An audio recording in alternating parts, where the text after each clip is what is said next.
رسول اکرم صلی اللہ علیہ وسلم مکہ میں داخل ہوئے تو آپ صلی اللہ علیہ وسلم کے ہمراہ اسامہ بن زید، بلال اور عثمان بن طلحہ تھے۔ رسول کریم کو مکہ سے ہجرت کر کے مدینہ کو گئے 7 سال گزر چکے تھے۔ آپ صلی اللہ علیہ وسلم نے مکہ کے در و دیوار کو دیکھا، وہاں کے لوگوں کو دیکھا، دروازوں اور چھتوں پر کھڑی عورتوں کو دیکھا، بہت سے چہرے شناسا تھے۔ آپ صلی اللہ علیہ وسلم گزرتے چلے گئے اور کعبہ میں داخل ہو گئے۔ 7 مرتبہ بیت اللہ کا طواف کیا اور اللہ کا شکر ادا کیا۔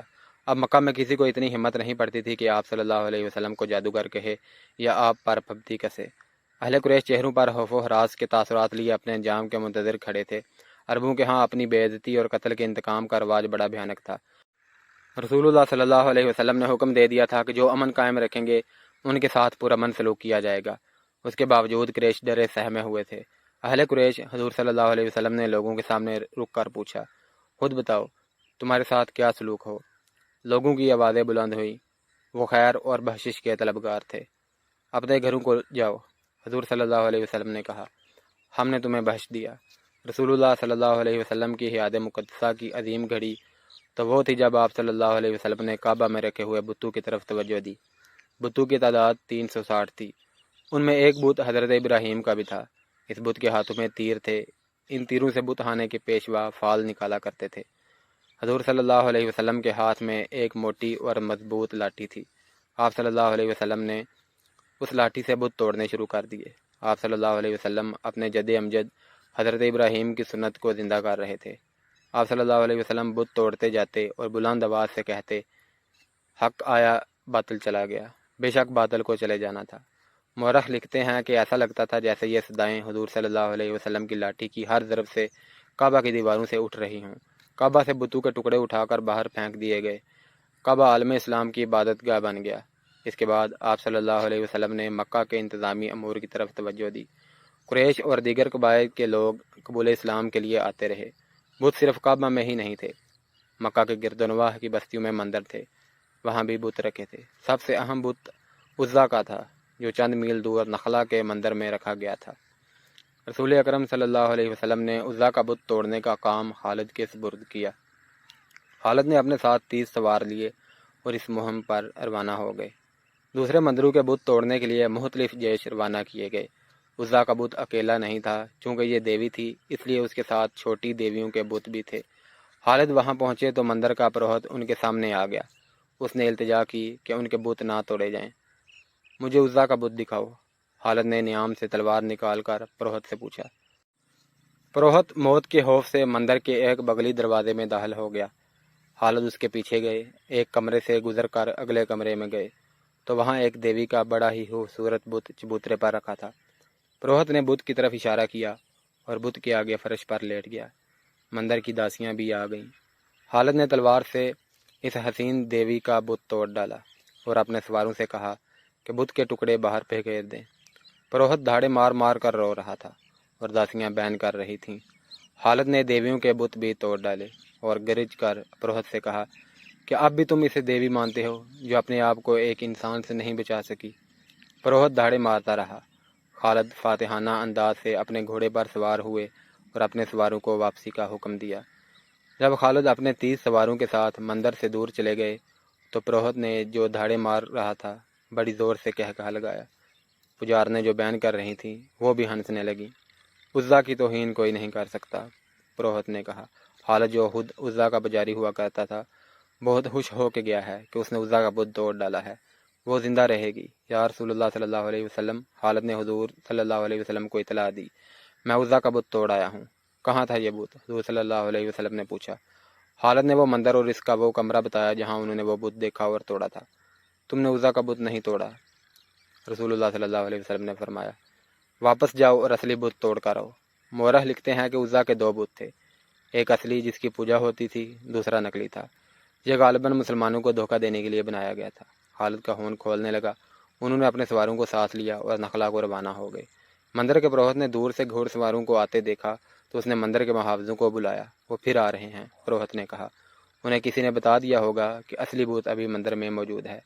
کیا تم عزا کی عزت کی حفاظت کرو گے؟ اگر کرو گے تو عزا دیوی تمہیں مالا مال کر دے گی۔ کچھ سوچ کر بات کرو مقدس پیشوا، ایک محافظ نے کہا۔ کیا ہم 2-3 آدمی اتنے زیادہ گھوڑ سواروں کا مقابلہ کر سکتے ہیں؟ اگر عزا دیوی ہے تو یہ اپنے آپ کو ضرور بچا لے گی، ایک اور محافظ نے کہا۔ اس کے لہجے میں طنز تھی۔ کہنے لگا، دیوی دیوتا انسانوں کی حفاظت کیا کرتے ہیں، انسان دیوتاؤں کی حفاظت نہیں کیا کرتے۔ پھر عزا اپنی حفاظت خود کرے گی، پروہت نے کہا۔ خالد کے گھوڑے قریب آ گئے تھے۔ محافظ مندر کی پجارنوں کو ساتھ لے کر بھاگ گئے۔ پروہت کو یقین تھا کہ اس کی دیوی اپنے آپ کو مسلمانوں سے بچا لے گی۔ اس نے ایک تلوار نکالی اور اسے عزا کے گلے میں لٹکا دیا۔ پروہت مندر کے پچھلے دروازے سے نکلا اور بھاگ گیا۔ خالد مندر میں آن پہنچے اور تمام کمروں میں عزا کا بت ڈھونڈنے لگے۔ انہیں ایک بڑا ہی خوشنما کمرہ نظر آیا۔ اس کے دروازے میں کھڑے ہو کر عزا کا بت سامنے چبوترے پر رکھا تھا۔ اس کے گلے میں تلوار لٹک رہی تھی۔ یہ بت ویسا ہی تھا جیسا حالت پہلے توڑ گئے تھے۔ اس بت کے قدموں میں لوبان جل رہا تھا۔ کمرے کی سجاوٹ اور خوشبو سے پتہ چلتا تھا کہ یہ عبادت کا کمرہ ہے۔ خالد بن ولید نے دہلیز سے آگے قدم رکھا تو ایک سانولے رنگ کی ایک جوان عورت جو بالکل برہنہ تھی خالد کے سامنے آ گئی۔ وہ رو رہی تھی اور فریادیں کر رہی تھی کہ بت کو نہ توڑا جائے۔ مورخ لکھتے ہیں کہ یہ عورت خالد کے ارادے کو متزلزل کرنے کے لیے برہنہ ہو کے آئی تھی، اور اس کے رونے کا مقصد خالد کے جذبات پر اثر ڈالنے کی سوا اور کیا ہو سکتا تھا۔ خالد آگے بڑھے تو اس عورت نے بازو پھیلا کر خالد کا راستہ روک لیا۔ خالد نے نیام سے تلوار نکالی اور اس عورت پر ایسا زوردار وار کیا کہ اس کا ننگا جسم دو حصوں میں کٹ گیا۔ خالد غصے سے بھرے ہوئے بتخانے تک گئے اور اس کے کئی ٹکڑے کر دیے۔ طاقت اور خوشحالی کی دیوی اپنے آپ کو ایک انسان سے نہ بچا سکی۔ خالد مندر سے نکل کر گھوڑے پر سوار ہوئے اور ایڑ لگائی۔ ان کے سوار ان کے پیچھے جا رہے تھے۔ مکہ پہنچ کر خالد رسول اللہ صلی اللہ علیہ وسلم کے حضور پہنچے۔ یا رسول اللہ صلی اللہ علیہ وسلم، خالد بن ولید نے کہا، میں عزا کا بت توڑ آیا ہوں۔ ہاں خالد، رسول اللہ صلی اللہ علیہ وسلم نے کہا، اب تم نے عزا کا اصلی بت توڑا ہے۔ اب اس خطے میں بت پرستی نہیں ہوگی۔ قریش کا مشہور اور جوشیلا سالار اکرما مکہ کے راستے میں خالد کے خلاف آخری مار کا لڑ کر روپوش ہو گیا تھا۔ اس نے اور صفوان نے اپنے قبیلے کے سردار کی حکم عدولی کی تھی۔ اسے اپنا انجام بہت برا نظر آ رہا تھا۔ اسے یہ بھی معلوم تھا کہ رسول کریم صلی اللہ علیہ وسلم اس کی یہ خطا نہیں بخشیں گے کہ اس نے اسلامی فوج کے ایک دستے پر حملہ کیا اور اس دستے کے 2 آدمی شہید کر دیے۔ اکرما کی بیوی مکہ میں تھی۔ تاریخوں میں واضح اشارہ ملتا ہے کہ رسول کریم صلی اللہ علیہ وسلم نے فتح مکہ کے بعد قریش کی 4 عورتوں اور 6 آدمیوں کے قتل کا حکم دیا تھا۔ انہوں نے مسلمانوں کو بہت زیادہ تکلیفیں پہنچائی تھیں اور مسلمانوں کے خلاف سازشیں تیار کی تھیں۔ انہیں مرتد کہا گیا تھا۔ ان میں ہندا اور اکرما کے نام خاص طور پر قابل ذکر ہیں۔ ابو سفیان کی بیوی ہندا ہر اس انسان کے خون کی پیاسی ہو جاتی تھی جو اسلام قبول کر لیتا تھا۔ اکرما کی بیوی مکہ میں تھی۔ فتح مکہ کے 2-3 روز بعد ایک آدمی اکرما کے گھر آیا۔ میں تمہارے لیے اجنبی ہوں بہن، اس شخص نے اکرما کی بیوی سے کہا۔ اکرما میرا دوست ہے، میں قبیلہ بنو بکر کا آدمی ہوں۔ تمہیں معلوم ہوگا کہ اکرما اور صفوان نے مسلمانوں کا راستہ روکنے کی کوشش کی تھی، لیکن اس کے ساتھ بہت تھوڑے آدمی تھے۔ اس کا مقابلہ خالد سے تھا جو تجربہ کار جنگجو ہے، اور اس کے ساتھ آدمی بھی زیادہ تھے۔ میں جانتی ہوں، اکرما کی بیوی نے کہا، میں پہلے ہی سن چکی ہوں۔ میرے اجنبی بھائی، مجھے بتاؤ وہ کہاں ہے؟ وہ زندہ تو ہے، وہ مجھے بتایا گیا تھا کہ یمن جا رہا ہے۔ اجنبی نے کہا، وہ کہہ گیا ہے کہ تجھے وہاں بلا لے گا۔ مجھے یہ بھی معلوم ہے کہ وہ کس کے پاس گیا ہے، تجھے یہی بتانے آیا تھا۔ وہ واپس نہیں آئے گا، اسے یہاں آنا بھی نہیں چاہیے، اکرما کی بیوی نے کہا۔ وہ آ گیا تو اسے قتل کر دیا جائے گا، تم تیار رہنا، اجنبی نے کہا۔ اس کا پیغام آئے گا تو میں تمہیں اس کے پاس پہنچا دوں گا۔ تم اس کے پاس پہنچ جاؤ گی تو وہ تمہیں اپنے ساتھ لے کر حبشہ کو چلا جائے گا۔ اجنبی اسے اپنی بستی کا اور اپنا نام بتا کر چلا گیا۔ 2 روز بعد اکرما کی بیوی بنو بکر کی بستی میں گئی اور اس آدمی سے ملی جس نے اسے اکرما کا پیغام دیا تھا۔ کیا تو اکرما کے پاس جانے کیوں آئی ہے؟ اکرما کے دوست نے پوچھا۔ میں اسے واپس لانے کے لیے جا رہی ہوں، اکرما کی بیوی نے کہا۔ کیا تو نہیں جانتی کہ وہ آیا تو اسے قتل کر دیا جائے گا؟ اسے قتل نہیں کیا جائے گا، اکرما کی بیوی نے کہا۔ میں نے اسلام قبول کر لیا ہے اور رسول اللہ صلی اللہ علیہ وسلم نے میری فریاد پر میرے شوہر کو معاف کر دیا ہے۔ کیا تو نے محمد صلی اللہ علیہ وسلم کو اللہ کا رسول مان لیا ہے؟ مان لیا ہے۔ محمد صلی اللہ علیہ وسلم نے تمہارے ساتھ سودا کیا ہوگا، اکرما کے دوست نے کہا۔ اس نے تمہارے آگے یہ شرط رکھی ہوگی کہ تم اور اکرما اسلام قبول کر لو۔ اکرما کی بیوی نے کہا، محمد صلی اللہ علیہ وسلم نے جو اللہ کے بھیجے ہوئے رسول ہیں میرے ساتھ ایسا کوئی سودا نہیں کیا، اور محمد صلی اللہ علیہ وسلم ان میں سے نہیں جو سودا کر کے اپنی بات منوایا کرتے ہیں۔ میں وہاں اپنے شوہر کی جان بخشی کی فریاد لے کر گئی تھی۔ یہ وہی محمد صلی اللہ علیہ وسلم ہیں جنہیں میں بڑی اچھی طرح جانتی تھی، لیکن اب میں آپ کو دیکھا تو میں نے دل سے کہا کہ یہ وہ محمد صلی اللہ علیہ وسلم نہیں جو کبھی ہم میں سے تھے، یہ محمد جن کے پاس میں اب فریاد لے کر گئی۔ آپ کی آنکھوں میں مجھے کوئی ایسی چیز نظر آئی جو کسی اور انسان میں نہیں ہوتی۔ مجھے ڈر تھا کہ محمد صلی اللہ علیہ وسلم جو اللہ کے رسول ہیں کہیں گے کہ یہ اکرمہ کی بیوی ہے، اسے یہ رقمال بنا کر رکھو تاکہ اکرمہ آ جائے اور اسے قتل کر دیا جائے، لیکن آپ صلی اللہ علیہ وسلم نے مجھے ایک مجبور عورت جان کر عزت سے بٹھایا۔ میں نے فریاد کی کہ فتح آپ کی ہے، میرے بچوں کو یتیم نہ کریں، میرے شوہر کی بدعہدی کی سزا مجھے اور میرے بچوں کو نہ دیں۔ آپ صلی اللہ علیہ وسلم نے کہا، میں نے اکرمہ کو معاف کیا اور معلوم نہیں وہ کون سی طاقت تھی جس نے مجھ سے کہلوایا کہ میں نے تسلیم کیا کہ محمد صلی اللہ علیہ وسلم اللہ کا رسول ہے۔ اب میں اس خدا کو مانتی ہوں جس نے محمد کو رسالت دی ہے۔ اور تو مسلمان ہو گئی؟ اکرمہ کا دوست نے پوچھا۔ ہاں، اکرمہ کی بیوی نے کہا، میں مسلمان ہو گئی، مجھے اس کے پاس لے چل، میرے شوہر کے دوست، میں اسے واپس لاؤں گی، میں دوستی کا حق ادا کروں گا۔ اکرمہ کے دوست نے کہا، چل میں تیرے ساتھ یمن چلتا ہوں۔ کافی دنوں بعد اکرمہ اپنی بیوی کے ساتھ مکہ میں داخل ہوا۔ اپنے گھر جانے کے بجائے حضور صلی اللہ علیہ وسلم کے پاس گیا اور اس نے اپنے کیے کی معافی مانگ کر اسلام قبول کر لیا۔ اسی روز صفوان بھی واپس آ گیا، وہ بھاگ کر جدہ چلا گیا تھا۔ ایک دوست اس کے پیچھے گیا اور اسے کہا کہ وہ سالاری رتبے کا جنگجو ہے اور اس کی قدر رسول اللہ صلی اللہ علیہ وسلم جان سکتے ہیں۔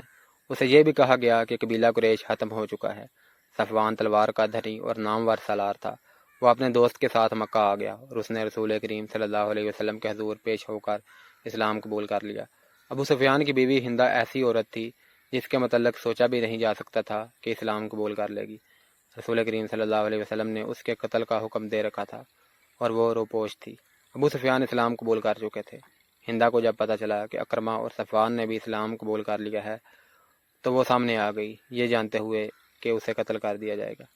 رسول اکرم صلی اللہ علیہ وسلم کے حضور جا پہنچی، آپ نے اسے معاف کر دیا اور وہ مسلمان ہو گئی۔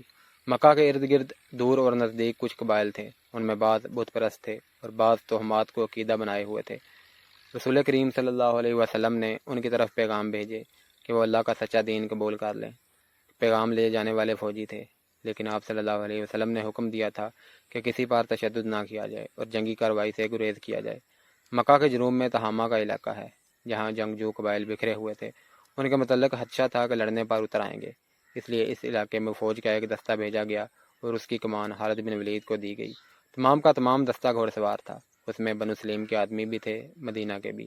خالد بن ولید کو مکہ سے تقریباً 50 میل دور ململیم کے مقام تک جانا تھا۔ خالد اپنے سوار دستے کے ساتھ روانہ ہو گئے۔ ان کی منزل 50 میل دور تھی۔ وہ مشکل 15 میل دور گئے ہوں گے کہ ایک مشہور جنگجو قبیلے بنو جذیمہ کے آدمیوں نے خالد کے دستے کا راستہ روک لیا۔ خالد اپنے دستے کو لڑائی کی ترتیب میں کر لیا۔ بنو جذیمہ باقاعدہ لڑائی کے لیے نکل آئے۔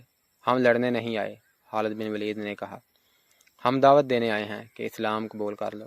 ہم اسلام قبول کر چکے ہیں، بنو جذیمہ کی طرف سے جواب آیا۔ ہم نمازیں پڑھتے ہیں، ہم دھوکہ کھانے نہیں آئے۔ خالد بن ولید نے بلند آواز سے کہا، اگر تم مسلمان ہو چکے ہو تو تلواریں اور برچیاں پھینک دو۔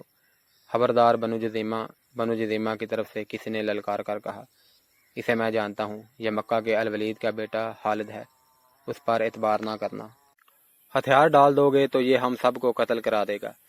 ہتھیار نہ ڈالنا، خدا کی قسم مجھے رسول اللہ صلی اللہ علیہ وسلم کا حکم نہ ملا ہوتا کہ جنگ نہ کرنا تو میں دیکھتا کہ تم ہتھیار ڈالتے ہو یا نہیں۔ خالد بن ولید نے کہا، ہم دوست بن کر آئے ہیں، ہم تم پر اللہ کا دین زبردستی ٹھونسنے نہیں آئے، ہمیں دوست سمجھو اور ہمارے ساتھ آ جاؤ۔ اہل قریش کی کیا خبر ہے؟ بنو جذیمہ کی طرف سے آواز آئی۔ مکہ چل کر دیکھو، خالد بن ولید نے کہا۔ ابو سفیان، اکرمہ اور صفوان اسلام قبول کر چکے ہیں۔ بنو جذیمہ نے ہتھیار ڈال دیے۔ خالد بن ولید گھوڑے سے اتر کر آگے بڑھے اور بنو جذیمہ کے سردار سے گلے ملے۔ پورے قبیلے نے اسلام قبول کر لیا۔ مسلمانوں کو مکہ ایک مرکز کی حیثیت سے مل گیا۔ یہ سورج کی مانند تھا جس کی کرنیں دور دور تک پھیلنے لگیں۔ لیکن اسلام کے دشمن قوتیں یکجا ہو رہی تھیں۔ طائف ایک مقام ہے جو مکہ معظمہ سے چند میل دور ہے۔ جنوری 630 شوال 8 ہجری کی ایک رات وہاں جشن کا سماں تھا۔ فضا شراب کی بو سے بوجھل اور رات مہمور تھی۔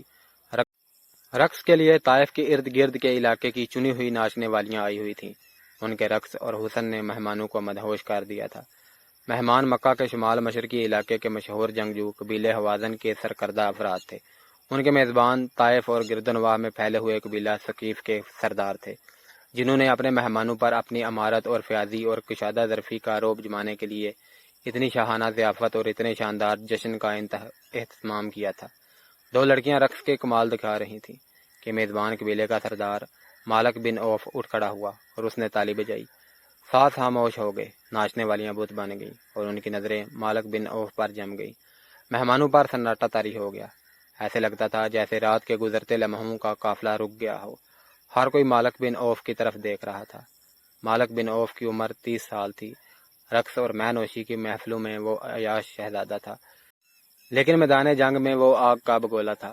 وہ صرف تیغ زنی اور تیر اندازی اور گھڑ سواری میں ہی مہارت نہیں رکھتا تھا، بلکہ وہ فن حرب و ضرب کا بھی ماہر تھا۔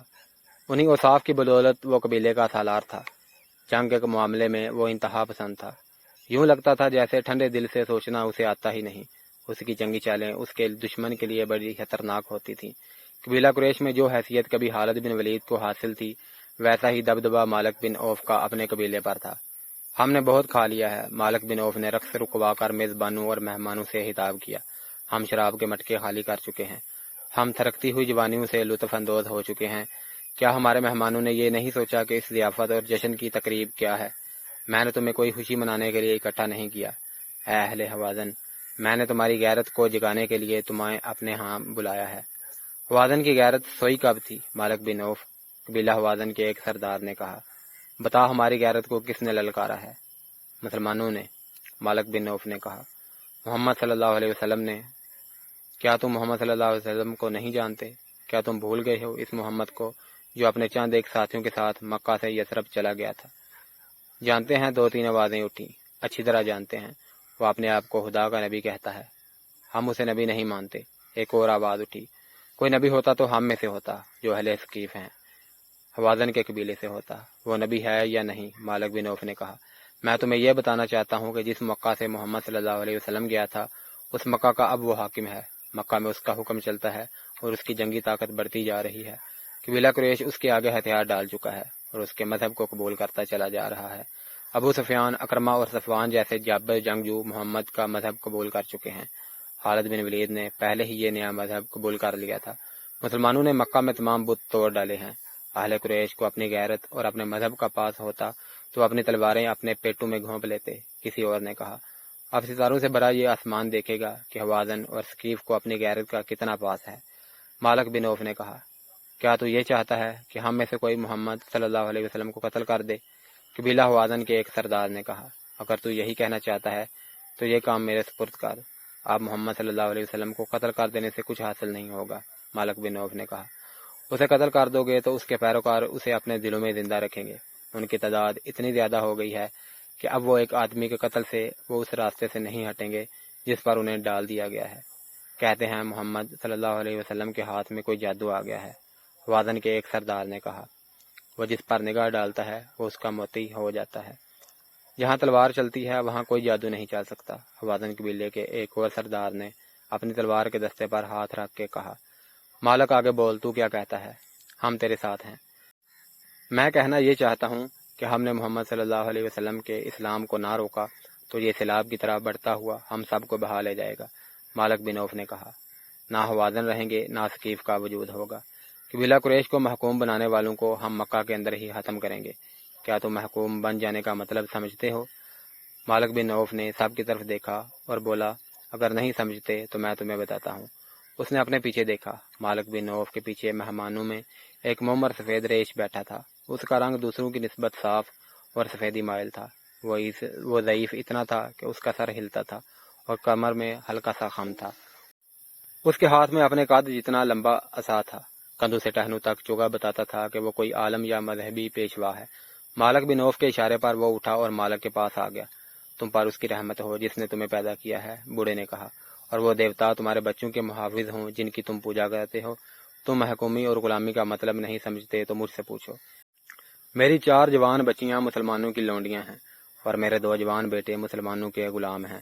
وہ تیغ زن اور شہسوار تھے، لیکن اب انہیں تلوار ہاتھ میں لینے کی اور گھوڑے پر سوار ہونے کی اجازت نہیں۔ ہمیں گھروں سے نکال دیا گیا ہے۔ کیا تمہیں یاد نہیں کہ قریش نے مدینہ کا محاصرہ کیا تھا تو مسلمانوں نے ارد گرد خندق کھود لی تھی؟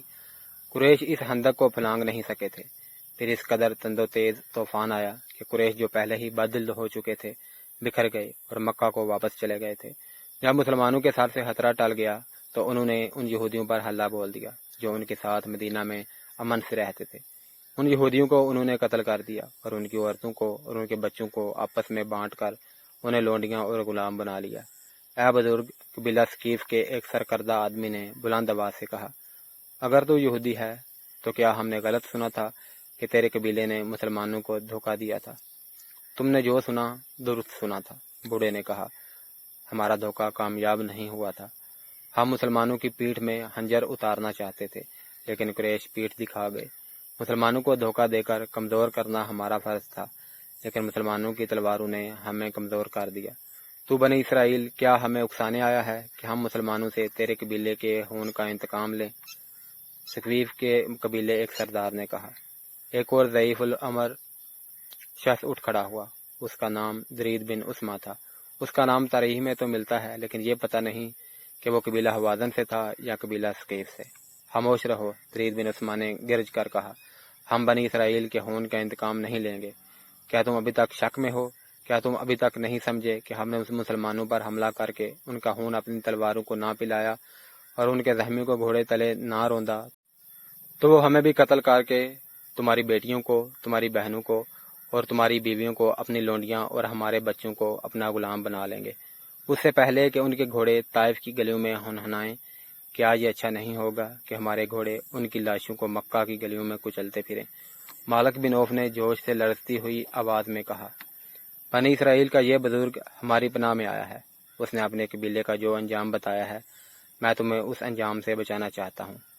اٹھو اور لات کے نام پر حلف اٹھاؤ کہ ہم محمد صلی اللہ علیہ وسلم اور اس کے تمام پیروکاروں کو جنہوں نے مکہ کے تمام بت توڑ ڈالے ہیں ختم کر کے اپنی عورتوں کو اپنے منہ دکھائیں گے۔ اس زمانے میں جب اسلام کی کرنیں مکہ سے پھیل رہی تھیں، عرب میں بت پرستی عام تھی۔ وہ خدا کو بھی مانتے تھے لیکن خدا تک رسائی حاصل کرنے کے لیے وہ بتوں کے آگے ہاتھ پھیلاتے تھے۔ ان کا عقیدہ تھا کہ بتوں کو راضی کیے بغیر خدا کو راضی نہیں کیا جا سکتا۔ بتوں کی خوشنودی کے لیے وہ کچھ رسمیں ادا کرتے تھے۔ طائف کے علاقے میں جس بت کو پوجا جاتا تھا اس کا نام لات تھا، جو انسانی یا حیوانی شکل کا نہیں تھا۔ وہ بہت بڑا پتھر تھا جسے چٹان کہا جا سکتا ہے۔ یہ چٹان باقاعدہ مربع شکل کی تھی۔ بعض مورخوں نے لکھا ہے کہ یہ مربع شکل کا قدرتی طور پر بنا ہوا چبوترا تھا جس پر شاید کسی زمانے میں کوئی بت رکھا گیا ہو، لیکن طلوع اسلام کے دور میں یہ صرف چبوترا تھا اور ارد گرد کے قبائل اسی کو پوجتے تھے۔ جنوری 630 عیسوی کی اس رات جب قبیلہ حوازن کے سردار قبیلہ ثقیف کی دعوت پر طائف آئے اور مالک بن عوف اور درید بن عثمہ انہیں مکہ پر حملے کے لیے اکسا رہے تھے، حوازن کے ایک سردار نے مشورہ دیا کہ کاہن کو بلا کر فال نکلوائی جائے کہ ہمارا حملہ کامیاب ہوگا کہ نہیں۔ یہ فال تیروں کے ذریعے نکالی جاتی تھی جسے ازلام کہتے تھے۔ بہت سے تیر اکٹھے رکھے ہوتے تھے، کسی پر ہاں لکھا ہوتا تھا، کسی پر نہیں۔ بدھ کا کوئی مجاور یا کاہن مذہبی پیشوا اس ترکش سے ایک تیر نکالتا اور دیکھتا تھا کہ اس پر ہاں لکھا ہے یا نہیں۔ یہ فال کا جواب ہوتا تھا۔ مجاور کی نسبت کاہن کو بہتر سمجھا جاتا تھا۔ کاہن دانش مند ہوتے تھے، ان کے پاس پورا سر اور دل میں اتر جانے والے الفاظ کا ذخیرہ ہوتا تھا اور ان کے بولنے کا انداز تو ہر کسی کو متاثر کر لیتا تھا۔